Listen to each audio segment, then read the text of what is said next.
I want to say thank you to Nazarbayev for the big work he did for growing this country. All in Europe know that he is a wonderful president.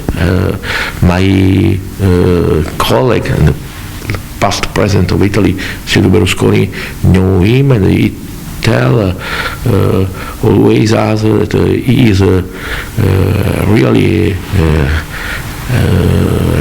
an idol for Kazakhstan, and I am proud to meet him when I was in Kazakhstan 2 years ago, and I know that he was able to grow his country. Our relations are growing day by day.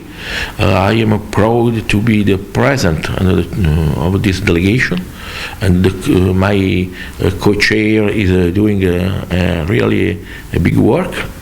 So I think that Kazakhstan is really a country friend of Europe, and we can work together. We always develop our relation, our business, our meeting is really a democracy that can be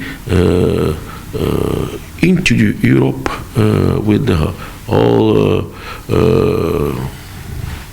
the part of this country.